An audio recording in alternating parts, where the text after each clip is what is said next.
যা মুরিদরা দিত সবগুলি উজাড় করে মানুষের খেদমত করতেন। সুবহানাল্লাহ। কাজী যারা জামায় অনেকগুলো পকেট সমানে নিতে থাকে আর ভরতে থাকে, এইভাবে এই ব্যবসায়ীদেরকে পরিত্যাগ করতে হবে। পীর হচ্ছে ওই সমস্ত লোক যারা নাকি ধর্মের নামে ব্যবসা করে না, বরং আল্লাহর দ্বীনকে প্রতিষ্ঠা করার জন্য কথা বলে। প্রিয় ভাই সব, আমাদের জেহেন সাফ করতে হবে, পরিষ্কার করে বুঝতে হবে আমার ভালো আমার মন্দ কে করতে পারে। সম্রাট শাহজাহান নাম শুনেছেন? কোথার বাদশা বলে? দিল্লির সম্রাট। সম্রাট শাহজাহান পৃথিবী জোড়া নাম তার।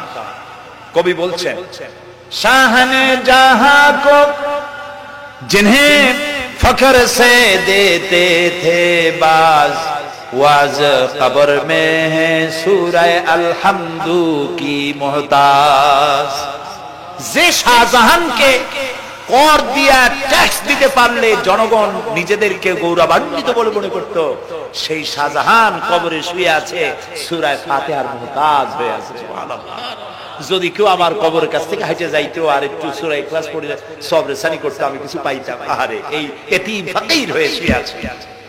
এক ফকির দিল্লি ঘুরতেছে, একজন বলছে, ভাই তোমারে তো খয়রাত করে দেখতেছি আমি সেই ছোটবেলা থেকে, খালি তুমি খয়রাত করো। একটা জিনিস আপনারা মনে রাখবেন, গরিব আজকে যারা গরিব পরিশ্রমের মধ্য দিয়ে কালকে তারা ধনী হতে পারে, কিন্তু যারা ভিক্ষুক, যারা ভিক্ষা করে জিন্দেগিতে কোনোদিন তারা বড় হতে পারবে না। ভিক্ষা করা যাদের অভ্যাস জীবনেও বাড়ি করতে পারবে না, জীবনেও ধনী হইতে পারবে না, কিন্তু গরিব ধনী হইতে পারবে। কারণ হলো আল্লাহর কাছে দুইটা বৈধ জিনিস অত্যন্ত ঘৃণিত। কয়টা? একটা হলো তালাক আর একটা হলো ভিক্ষাবৃত্তি, মানুষের কাছে চাওয়া। আল্লাহ পছন্দ করে। তো ভিক্ষুক ঘুরতেছে, একটা লোক বলল, মিয়া তোমার তো সারা জীবনই খরচ করতে দেখি। খরচ করবো না, করবো কি? যার কাছে যাই সে দেয় 4 আনা 2 আনা 1 টাকা, এর বেশি তো দেয় না। তেদি আমি কেমনে বড় লোক? কয় যে তুমি বাদশাহের চোখে দেখো না, বাদশাহের চোখে দেখো না। কয় বাদশার কাছে কি আমার মতো লোক যাইতে পারে নাকি? বল না, যাইতে হবে, যাও। বাদশাহ একবার যাবা, এমন দেওয়া দেবে জীবনে আর তোমার খরচ করা লাগবে না।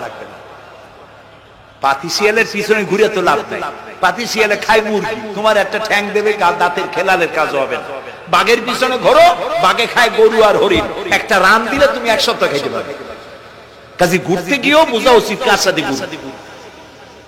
তো বলছে বাদশার কাছে যাও। তো বাদশারে পাবো কই? কই তো দেখলাম কেবল মসজিদে ঢুকতে। তারপরে ফকির গিয়ে দাঁড়ায় আছে বারান্দায়, দেখে যে উনি বাদশা ভেতরে বসে হাত তুলে আছে ভাবে, আর চোখ দিয়ে পানি পড়ে দাড়ি ভিজে ভিজে পড়তেছে। নামাজ শেষ করে, মোনাজাত শেষ করে বাদশা বেরিয়েছে। কোন বাদশা? শাহজাহান। বাইরে আসার পর ফকির বলল, আসসালামু আলাইকুম বলে ফকির রওনা করছে। বাদশা বলে, দাঁড়াও, তুমি যে রওনা করলা, তোমার তো ভিক্ষুক মনে হয়, আর লোকেরা যারা ভিক্ষুক না তারাও তো আমার কাছে চায়, আর তুমি তো ভিক্ষুক, চাইলে না কেন কিছু? ভিক্ষুক বলে, জাহাবানা, আমি কিছু চাইতে এসেছিলাম আপনার কাছে, কিন্তু আপনার করুণ অবস্থা দেখে আমার জ্ঞানের চোখ খুলে গিয়েছে। আমি দেখতে পেলাম আমি যার কাছে চাইতে এসেছি, আমি তো কান্দি না, হাতও পাতি নাই। যার কাছে চাইতে আসলাম দিল্লির সম্রাট, আবার কোন সম্রাটের কাছে হাত পেতে ভিক্ষুকের মতো কি জানি চায়, আর চোখ দিয়া পানি পড়ে দাড়ি ভিজে ভিজে পড়ছে। আমার জ্ঞানের চোখ খুলে গেছে, দুনিয়ার বাদশার কাছে আর চাইবো না। বাদশা কান্দে যে বাদশার কাছে, তার কাছেই চাইবো। প্রিয় ভাই সব, এই জন্য জিহ্ন সাফ করে ফেলুন। দুনিয়ার কোন মানুষের জন্য, মানুষের কাছে নয়, কোন কবরে নয়, কোন কারো কাছে নয়, আল্লাহ তাআলার কাছেই আমরা নামাজের মধ্যে ঘোষণা করেছি, ইয়াকা না'বুদু ওয়া ইয়াকা নাস্তাঈন। আল্লাহ তাআলা, তোমার একমাত্র ইবাদত করি, তোমার কাছেই সাহায্য চাই। কাজেই সাহায্য আল্লাহর কাছে। কার কাছে চাইবো বলে? আল্লাহ আমাদের ঈমান পোক্ত করে দিন। আমরা বলি আমিন, আমরা বলি আমিন। অসুখ বিসুখ হইলে পরে ধৈর্য ধরবেন। অনেক মানুষ আছে জ্বর হইলে কয় যে এত নামাজ পড়ি খালি জ্বর আমারই হয়, এত রোজা রাখি ভালো ভালো কাম করি আমার ছেলের অসুখ মোটে সারি, এই জাতীয় কথা বলবেন না। মুমিনের পায়ে যদি কাঁটাও ফোটে সওয়াব থেকে খালি নাই। ধৈর্য ধরতে হবে। কাঁটা ফুটছে বলেন ইন্না লিল্লাহ। আজাবান লিল মুমিন, মুমিনের জন্য বড়ই আশ্চর্য ব্যাপার, বিপদ হইলেও শুকর আদায় করে আর সুখে থাকলেও শুকর আদায় করে। সুবহানাল্লাহ বিহামদিহি। বিপদ আসলে সে বলে ইন্না লিল্লাহি, বলেন ইন্না লিল্লাহি ওয়া ইন্না ইলাইহি রাজিউন। আর যখন শান্তি আসে বলে আলহামদুলিল্লাহ। দুই অবস্থায় তার জন্য নিয়ামত আল্লাহর তরফ থেকে সে পায়, আলহামদুলিল্লাহ। প্রিয় ভাই সব, তো আল্লাহর উপর ঈমান আনার জন্য কয়টা শর্ত বলছি না? এই যে প্যাচ লেগে গেছে, কয় যে তিনটা। আল্লাহর উপর ঈমান আনার জন্য শর্ত কয়টা? চারটা। চারটার বলছি কয়টা? দুইটা। আরেকটা হচ্ছে আল্লাহর কুদরত, এ বিশ্বাস করা। আল্লাহর কুদরত মানে শক্তি। আল্লাহর কিছু বিশ্বাস করবেন, বলেন জোরে, শক্তি। আকাশ এবং জমিনের শক্তিশালী কে? কিন্তু আমার দেশের জনগণ, কিছু কিছু রাজনীতিবিদরা বলে জনগণই নাকি সকল ক্ষমতার, সকল শক্তির উৎস। কি পাগল! তুমি ক্ষমতার উৎস? নাকের মধ্যে ময়লা, দাঁতে ছাতা, পেটের মধ্যে দুর্গন্ধ ভরা, ক্ষমতার উৎস। আশ্চর্য কথা। এই যে ক্ষমতার উৎস, হাজার হাজার লোক এখানে বসা, দুইটা ভাউয়া ব্যাংক যদি দুই কোণা দিয়ে ঢোকে, ভাউয়া ব্যাংক চেনেন? বিগ সাইজের ব্যাংক, দুইটা যদি দুই দিক দিয়ে ঢোকে লাফাইতে লাফাইতে, সামনে যারা আছে আমি লাফাবি। অন্তত টঙ্গী তামিরুল মিল্লাত মাদ্রাসা ছাড়াইয়া তারপরে ফিরে তাকায় বলবে ভাই আমরা দৌড়াই কেন? ব্যাংকের সামনে অসহায়, বল্লা ভীমরুলের সামনে অসহায়, সাপের সামনে, বিচ্ছুর সামনে অসহায়। তারা কয় সকল ক্ষমতার উৎস জনগণ। কপাল পোড়া! ক্ষমতার উৎস জনগণ নয়, এটা কোরআনের সাথে কন্ট্রাডিকশন হয়। এই কথা আল্লাহ বলেছেন আন্নাল কুওয়াতা লিল্লাহি জামিআ। সকল ক্ষমতার উৎস কে? চিল্লায় বলো। ক্ষমতা কি দেখছে? মাত্র 1.5 মিনিট। কয় মিনিট? মাত্র 1.5 মিনিট।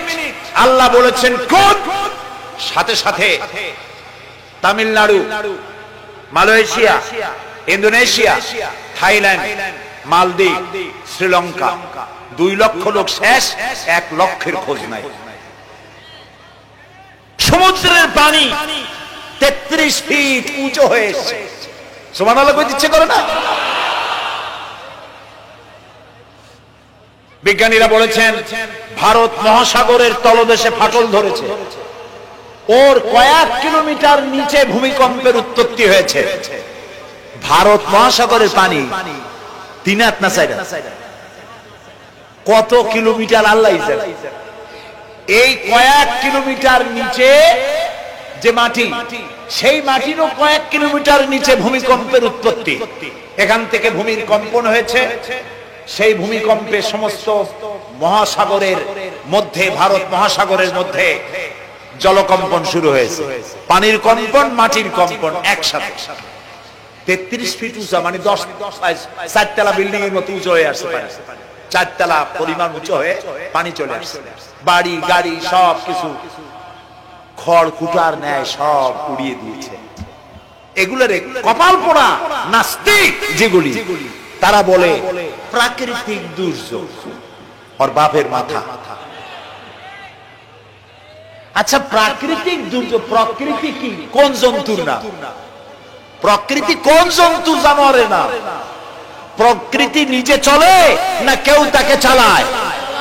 কে চালায়? কপাল পোড়া রাতা বসে না। বিশ্ববিদ্যালয়ের শিক্ষক হয়েছে তো, আল্লাহ দিয়ে আসি, তবে সব খারাপ না, ভালো আছে আলহামদুলিল্লাহ। কিছু আছে কপাল পোড়া। বিশেষ করে শান্তিনিকেতনে যারা পড়াশোনা করে আসে, সাহিত্য চর্চা করে, এই সাহিত্য চর্চা করতে করতে এক পর্যায়ে কপাল পুড়ে যায়, আল্লাহরে চিনতে পারে না। সব চেনে, আল্লাহরে চেনে। আল্লাহ এখন চিনিতেছে ভালো করে। প্রিয় ভাই সব, কওমে আদ, কওমে সামুদ, এগুলিকে আল্লাহ তাআলা ধ্বংস করেছে। কিয়ামতের আগে এই যে 7টা আকাশ, এই আকাশ সম্পর্কে অবিশ্বাসীরা তারা বলেছে আকাশ বলতে কিছুই নেই, এটা নাকি অনেক দূরে, তাই নীলা নীলা দেখা যায়। কি কপাল পোড়া চিন্তা করতে, নীলা নীলা দেখা যায়। এই আকাশ মহাশূন্য। এই আকাশগুলিকে, আকাশ কয়টা কয়টা স্তর? 7টা। এগুলি কাতাইয়িস সিজিল্লিল কুতুব। কোরআনে কারিমে আল্লাহ তাআলা বলেছেন কিতাবের পৃষ্ঠার মতো কিয়ামতের আগে একটার পর একটা ঠাস ঠাস করে পড়বে, ভেঙে চুরি চুরমার হয়ে যাবে। ওয়াইদাল বিহারু ফুজ্জিরাত, আল্লাহ তাআলা বলছেন ইদাস সামাউ ফাতারাত ওয়াইদাল কাওয়াকিবু ইনতাসারাত ওয়াইদাল বিহারু ফুজ্জিরাত। আকাশের তারকাসমূহ বিক্ষিপ্ত হয়ে পড়বে। অসংখ্য তারকারাজি, বিশাল বিশাল তারকা বিক্ষিপ্ত হয়ে পড়বে। চন্দ্র সূর্য একটার সাথে আরেকটা ধাক্কা লেগে চাঁদ আর সূর্য আলো হারিয়ে ফেলবে, একাকার হয়ে যাবে। পাহাড়গুলো উঁচু করে আল্লাহ তাআলা জমিনের উপর আছাড় মারবেন, কাল ইহদিল মানফুস, তুলার মতো উড়ে চলে যাবে। সুবহানাল্লাহ বলবা না? কত বড় শক্তি আল্লাহ পাকের। ওয়াইদাল বিহারু ফুজ্জিরাত, সমুদ্র সমূহ বিদীর্ণ হয়ে যাবে। সমুদ্রে যত পানি আছে সমস্ত পানিগুলি নিঃশেষিত হয়ে যাবে মাটির তলায়, এবং সেখানে অগ্নি উৎপত্তি হবে। কোরআনে কারিমে আল্লাহ বলে দিয়েছেন গোটা সমুদ্রগুলিতে আগুন জ্বলতে থাকবে। এগুলি কিয়ামতের আলামত। আল্লাহ পাকের অফুরন্ত মেহেরবানি। এই যে কানের কাছ দিয়ে গুলিটা চলে গেছে, কানে লাগে নাই, বাড়ির কাছ থেকে কিয়ামত হয়ে গেল, বাংলাদেশে আল্লাহ বাঁচাই দিয়েছে। সুবহানাল্লাহ বলো, আলহামদুলিল্লাহ বলে। আমাদের প্রতিবেশী দেশগুলিতে যেভাবে আঘাত লাগছে, ওর 1000 ভাগের 1 ভাগের আঘাত কয়েক সেকেন্ড যদি বাংলাদেশে হতো, আমাদের সব অপরিকল্পিত শহর, রাজুক পারমিশন দিয়েছে 3 তলার, করা হয়েছে 7 তলা। এইভাবে অপরিকল্পিত যত বিল্ডিং আছে এগুলি পচা সিমেন্ট দিয়ে, পচা ইট দিয়ে তৈরি করা হয়েছে। 2-3 সেকেন্ডের ভূমিকম্প যথেষ্ট এই শহর লন্ডভন্ড করে দেওয়া। অসংখ্য মানুষ মারা যাবে, অসংখ্য বাড়ি ঘর শেষ হয়ে যাবে। এদেরকে রেস্কিউ করার মতো মডার্ন ইকুইপমেন্টস গভর্নমেন্টের কাছে নাই। এজন্য আল্লাহর কাছে সেজদা দিয়া গুনার তওবা করতে হবে, আল্লাহ আমাদের মাফ করে দাও, আমার এই গরীব দেশটাকে কিয়ামত পর্যন্ত এই গজব থেকে বাঁচাও। প্রিয় ভাই সব, আল্লাহ তাআলার ক্ষমতার ওয়াজ আমি আজ করতে পারবো না, অনেক লম্বা হয়ে যাবে। কারণ আমাকে 3টা পুঁজির কথা তো কমসে কম বলতেই হবে, অল্প করে হলেও। শুনবেন তো? আল্লাহ তৌফিক দিক, বলেন আমিন। আল্লাহ তাআলার ক্ষমতায় বিশ্বাস করা, তার প্রচন্ড ক্ষমতা, যা খুশি তাই বলেন করতে পারেন। মরাকে জিন্দা, জিন্দাকে মারতে পারেন, মরুভূমিতে ফুল ফুটাতে পারেন।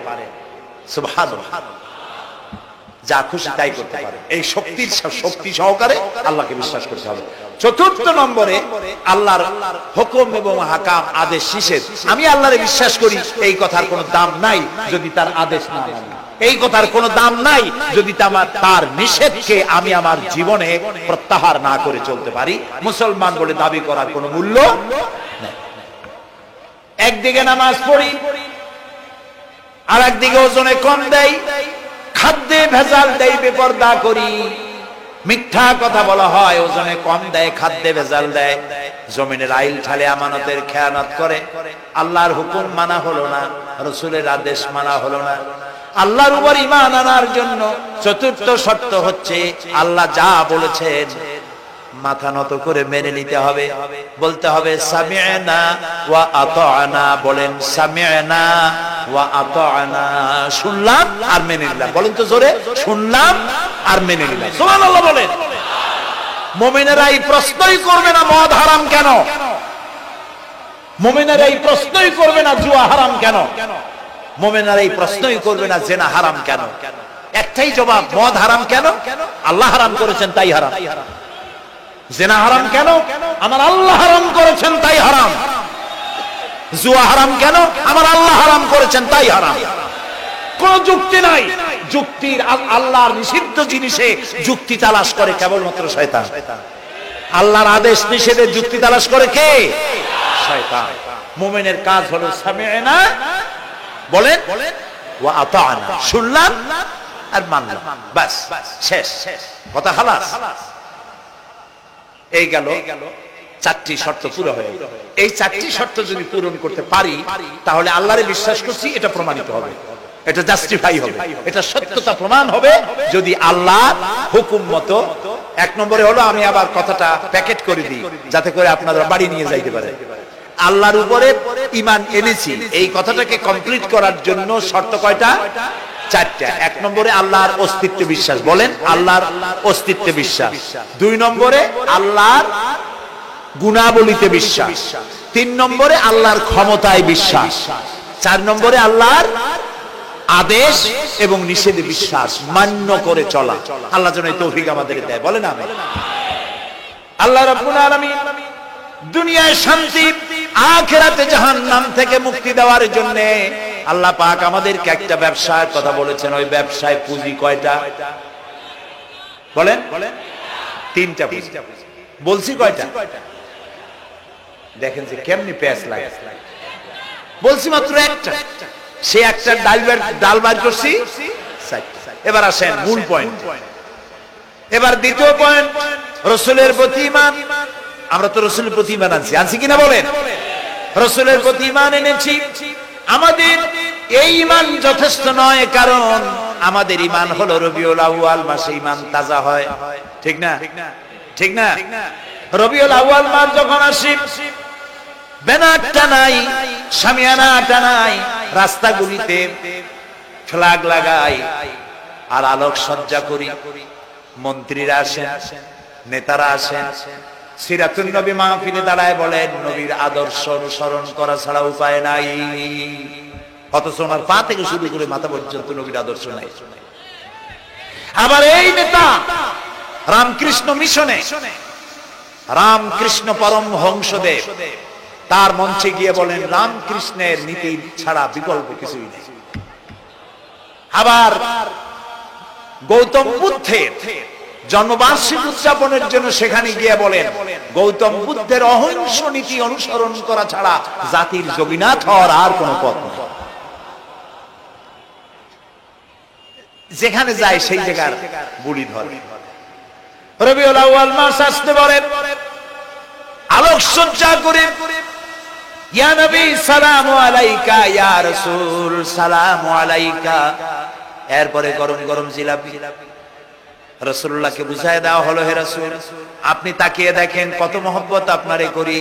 আপনার মহব্বতের জন্য আমাদের শহরে কোন মিষ্টির দোকানে আর মিষ্টি নাই, সব আমরা খাইয়া শেষ করছি। এই হলো মহব্বত। এই মহব্বতে এই ঈমানে কাজ হবে, এই ঈমানে বলে কাজ হবে। কোন ঈমানে কাজ হবে? রাসূলের প্রতি ঈমানের অর্থ কি? এর অর্থ হচ্ছে নবী করিম সাল্লাল্লাহু আলাইহি ওয়াসাল্লাম আমাদের রাসূল, আমাদের নেতা। আমাদের রাসূল আমাদের নেতা, আমরা তার উম্মত, তার অনুসারী। অনুসারীর কাজ কি? নেতার পূর্ণাঙ্গ অনুসরণ করণ, রাসূলুল্লাহর আনুগত্য করতে হবে। এটা কে বলেছেন? আল্লাহ রাব্বুল আলামিন সূরা আলে ইমরানের মধ্যে বলেছেন, কুল ইন কুনতুম তুহিব্বুনাল্লাহ ফাত্তাবিউনি ইউহিব্বুকুমুল্লাহ ওয়া ইয়াগফির লাকুম যুনুবাকুম আল্লাহু গফুরুর রহিম। হে নবী আপনি বলুন, তোমরা যদি আল্লাহকে ভালোবাসো তাহলে তোমার কাজ হচ্ছে, তোমরা যদি আল্লাহকে ভালোবাসো তাহলে তোমরা আমার আনুগত্য করো, আমার অনুসরণ করো। কার? রাসূলের। বলেন কার? রাসূলের অনুসরণ যদি তোমরা করো, খেয়াল করে শুনতেছেন তো? আল্লাহ তাআলা বলছেন নবী আপনি বলেন, তোমরা যদি আল্লাহকে ভালোবাসো, তোমাদের এই দাবি যদি সত্য হয় তাহলে আমার অনুসরণ করো, আমার আনুগত্য করো। আমার অনুসরণ, আমার আনুগত্য করলে পরে তোমাদের কে আল্লাহ রাব্বুল আলামিন ভালোবাসবেন এবং তোমাদের तमाम জিন্দেগীর সমস্ত গুনাহ খাতা আল্লাহ তাআলা maaf করে দিবে। আমরা কি গুনাহ maaf করাইতে চাই? বলেন চাই? আসুন রাসূলের আনুগত্য করুন। রাসূলের আনুগত্য কি রকম? রাসূল যেভাবে মোস কাটছেন আমরা সেইভাবে মোস কাটব। তিনি দাড়ি যেভাবে রাখছেন আমরা সেইভাবে রাখবো। তিনি চুল কাটছেন যেভাবে সেইভাবে করব। তিনি পায়ের নখ হাতের নখ যেভাবে কাটছেন সেইভাবে করব। তিনি যেভাবে বিবাহ করেছেন সেই সুন্নত অনুযায়ী বিবাহ, তিনি যেভাবে দেশ চালাইছেন সেইভাবে দেশ চালাবো। রাসূলের অনুসরণের অর্থ শুধু এই নয় যে তিনি যেভাবে সুরমা লাগাইছেন আমি ওইরকম সুরমা দেব, তিনি যেভাবে কদু খাইছে আমিও কদু খাবো, এটা নয়। শুধু রাসূলের আনুগত্য হবে মুরগির